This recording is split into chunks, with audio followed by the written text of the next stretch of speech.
My name is Felix Okeo. I work within the university, but in the School of Education. The first thing you need to do to establish an SCU, involvement of the people who are supposed to benefit from the SCU, ownership, creating ownership from the word go. So in the programming design, you must involve people. Check what are the things that people need to have as services. Get proper coordination in terms of who is supposed to do what is the tier of responsibility. We need also to look at levels of the services being offered and whether you have the expertise to do it. There should be a link between an SCU and HR needs. In the program activity, one of the things we did was to call the whole team to a debriefing so that each one of them defines their role. For the peer educators, we had an FGD where we discussed what are the issues that affect the students' fraternity. After we had seen the issues, we flagged them in terms of ranking, which is the most serious one, which the radio can be used to really change people's and create awareness and even sensitize people on issues around HIV. The upshot of this is that the feedback we got immediately from the audience interaction was that it was really transforming and changing their perception about even going to the ACU to get tested and to seek other services. So it was a nice referral point because many students would now visit. We had huge numbers now going to the ACU to get services. Some people just came out and said how the radio programs changed their view about HIV. They did not know that the ACU exists. They did not know that there are these kinds of services offered and that you can test yourself and even condoms. If they run out in the other areas, you can come and pick them there. And the referral from the ACU to the point where you can get treatment, even for STI, next door at our health facility. Naitwa Kennedy Otieno. Tuko katika biashara ya transport ya bodaboda. Control units ya Maseto tunafanya kazi karibu nao sana. Sana wakiwa na campaign za kuseme AIDS awareness. Wangu wanachuzisha katika hiyo campaign. Mara mingi tunakwambia right make it work kwa sababu sisi ndio tuko karibu nao hapa. Hii campaign ni muhimu kwa sababu inasambaza ujumbe kwa jamii na community around the tunatoka. Na tukishawaambia hiyo ujumbe wanapata kujua yale ambao wanafaa kufanya basi wanafanya. Na tunaona mabadiliko. In Farmers Choice, karibuni sana. Farmers Choice is a meat processing organization with a workforce of 2,000 employees. We have quite a number of beneficiaries in this program, which started way back in 2005, and we've had success stories. At Farmers Choice, we have a HIV program. The program had started early in the 2000s, but we signed the policy in 2005. We later upgraded that policy in 2019 and most recently in 2024. We take care of the patient right from the beginning. We give them treatment. We have ARVs. We do get these ones from the government.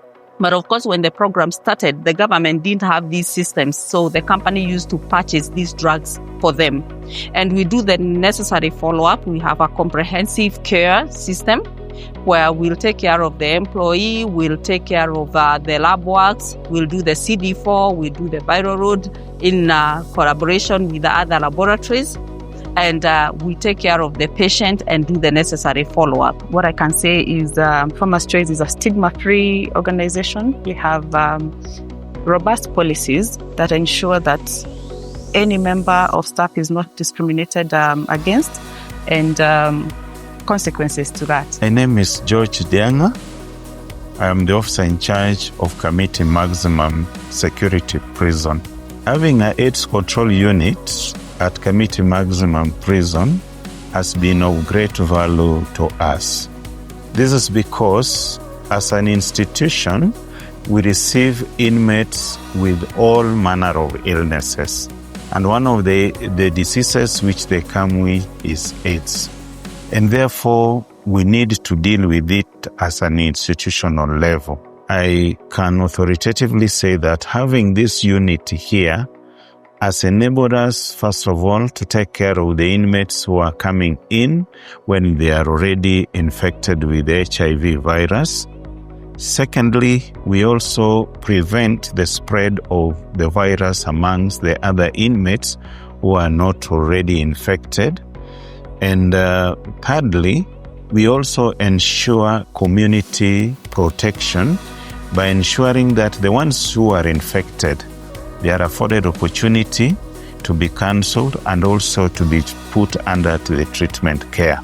My name is Dr. Josephine Wanza Mwengei. I'm the current head of the Kenya Prison Service AIDS Control Unit. Today we are at Kamiti Maximum Security Prison. This is one of our largest care and treatment sites with a TX current of about 800 patients on care, and this is inclusive of prisoners, members of community, as well as staff. The Kenya Prison Service AIDS Control Unit was established in the year 2004.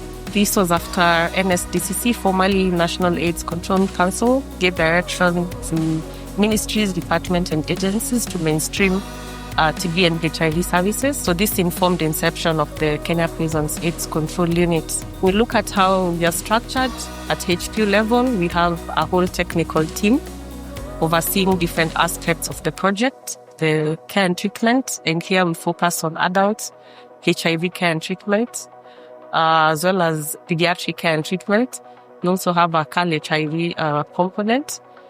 When you look at the prevention services, you also focus on specific aspects of prevention for prisoners, because as you're aware, the prison population is a bit constrained in terms of the prevention options available, the HIV prevention options available. We serve a population of 10,000 when the campus is full board. And I would also wish to say that we have an open door policy, meaning that our neighbors, the surrounding communities, also access the HIV services here, tuberculosis services, and therefore our catchment is even wider than that.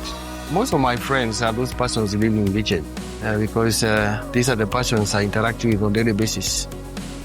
In fact, 5 days in a week. And therefore, I have all reasons to have that passion, to have that dedication, and to put in place all the efforts and strategies to make sure that at least they feel supported, they feel comforted, and they realize some lost hope. Jina naitwa Andrew Matende ya Matemba. Hapa KU niliajiriwa mwaka wa 1990. Nilioa, kapata mke, akapata mimba, tukaanza kwenda clinic. Nikasikia mke ameniambia pia unatakikana huko ukapimwe. Nikashindwa, sinafikia clinic ndio unapimwa. Akasema hapana, imesemekana tu twende pamoja. Kwa hivyo vile tulienda naye huko, ndio nilikuja kupata ya kwamba wananiambia niko na virusi vya HIV. Ukubali ilikuwa ngumu sana. Tukarudi na mke nyumbani, alikuwa na mimba, akajifungua. Baada ya kujifungua, nafikiria mtoto aliishi kama miezi 5 hivi, akafa. Tukakaa mpaka mwaka wa 2002 tena nikapata mimba ingine, akajifungua tena. Huyu naye aliishi miezi 7 hivi, ndio tena akakufa. Sasa kutoka hapo pia mke ndo alianza kukua mgonjwa hivi. Bahati mbaya 2004 Mungu akamchukua. Kabidi sasa nikubali tu niko na virusi. Hata mimi nikasema hapa KU lazima nifanye kitu. Ndio mimi mwenyewe tu nikaanza kuweka posters kwa mamiti huko. Kama mtu anajua kwa HIV positive, anaweza nipigia simu, tukakaa chini tujenge group hapa KU. Sasa katika hiyo hali ndio director wa ACU kama alikutana na hiyo post pale, akasema huyu ni kama mtu ambaye tunataka tufanye naye kazi. The biggest gain for the ACU, inaona wameweka awareness ya HIV iko kwa ground kabisa, ambapo watu wako aware, watu wanajichunga. Hiyo ndio success naweza sema imefanya. I am a peer counselor. I'm a third-year student in the School of Education. What really motivated me to be a champion for this program of relating with the HIV is that long time ago, I used to have a relative who succumbed due to... She wasn't aware of the ARVs, and her parents had died, and she was left alone. And because of that, she passed on. So I was really motivated through my primary and high school. I found myself really interested in getting this information so that if at all it could reoccur that I get another friend with the same situation, I will be at their assistance. They can easily and freely manage or handle the people living with HIV who require general medical care at the main hospital without unnecessary anxiety. That is the first measure if you look at the stigma reduction.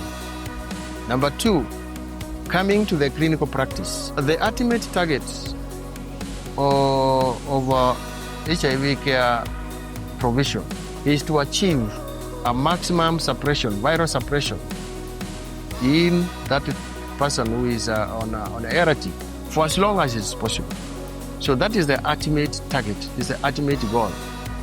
And therefore, the number of claims that you are able to achieve undetectable levels of HIV viral load within the first 3 months of initiation of treatment, it's one of the indicators.